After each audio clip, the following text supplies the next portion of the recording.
Salut, aujourd'hui sur Westrack Radio, on se retrouve avec Florence Lafont afin de parler du programme de l'Université Populaire du Volcan pour cette rentrée. Est-ce que tu pourrais un peu nous définir le concept d'Université Populaire, comment c'est né et comment il y a eu l'envie d'en faire une au Havre, au Volcan? Alors l'Université Populaire, c'est un projet qui a maintenant 12 ans d'existence, on est à notre 13e édition.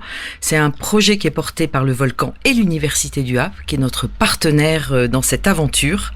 Et c'est un cycle de rencontres, il y a des conférences, il y a des rencontres plus dans un esprit café citoyen, des ateliers sur les problématiques de création artistique, des rencontres avec des artistes, des rencontres avec des universitaires qui viennent nous parler tous du monde d'aujourd'hui, du monde dans lequel on vit et de toutes les questions que l'on peut se poser en tant que citoyen. Et c'est important pour le Volcan que ça reste des cycles de conférences et de rencontres qui soient gratuites? Alors le principe, c'est gratuit, il n'y a pas d'adhésion, il n'y a pas d'inscription, sauf pour les ateliers qui se passent en jauge plus réduite. On vient quand on veut, écouter ce qu'on veut, qui on veut. C'est un principe vraiment d'entrée qui est extrêmement facile et l'Université Populaire n'est pas réservée à des spécialistes. Il suffit d'être curieux, de s'intéresser au monde dans lequel on vit et d'avoir envie de partage et de réflexion. Voilà, c'est ouvert vraiment à tout le monde. Comment ça se passe un peu en off pour faire la sélection des conférences? Alors on a un comité scientifique qui est composé de gens de l'université, de gens du Volcan, et on réfléchit ensemble aux thèmes que l'on a envie d'aborder, qui sont inspirés par la programmation du Volcan et qui sont également inspirés par l'actualité des laboratoires de recherche de l'université et plus généralement par les grandes questions qui se posent au monde d'aujourd'hui et qui suscitent chez nous des envies de conférences, faire venir tel et tel spécialiste de la question. D'accord. Du coup, maintenant, est-ce que tu pourrais nous parler de ce programme pour le mois d'octobre et peut-être un peu au-delà?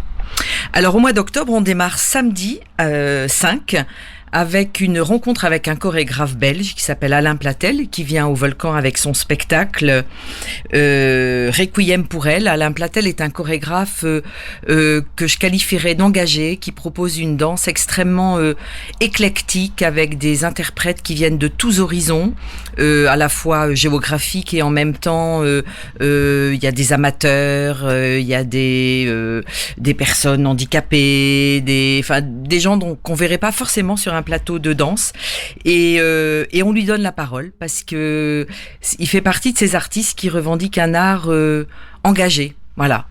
Et pour la suite?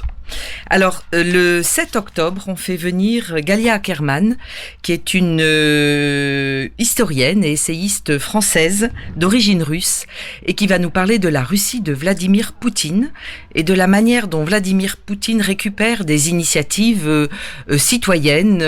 Par exemple, en Russie, tous les ans, les citoyens russes manifestent pour tous ceux qui sont morts pendant la Deuxième Guerre mondiale.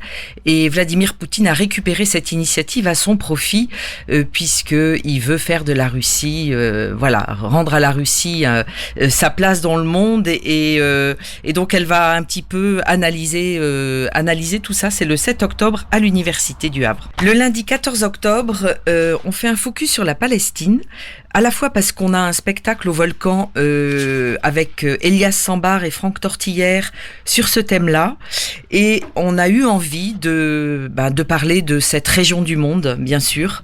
Donc on accueille Jean-Paul Chagnolo, qui est un universitaire spécialiste de la Palestine, qui fait une conférence le lundi 14 octobre, qui s'appelle, le nom est évocateur, le titre est évocateur, Les Palestiniens, une nation sans État. Et on reçoit Elias Sambar le lundi 4 novembre. Alors là, ça se passera au Volcan, dans l'espace bar du Volcan, le FITS. Et Elias Sambar, lui, interviendra autour de la figure de Mahmoud Darwish, qui est le plus grand poète qu'ait connu la Palestine. Et on a également, autour de ce thème de la Palestine, des ateliers qui se dérouleront les 17 octobre et 14 novembre. En fait, on propose aux gens de creuser une thématique et de se retrouver avec un universitaire pendant 2 heures et de réfléchir ensemble et de rentrer vraiment dans le plus avant dans la thématique qui là, en l'occurrence, s'appellera Nation, religion et pouvoir dans l'Orient compliqué. Merci Florence Lafont d'avoir répondu à nos questions pour Westrack Radio. On rappelle toute l'année l'Université populaire gratuite, accessible à tous, et puis à une prochaine fois. À une prochaine fois, volontiers.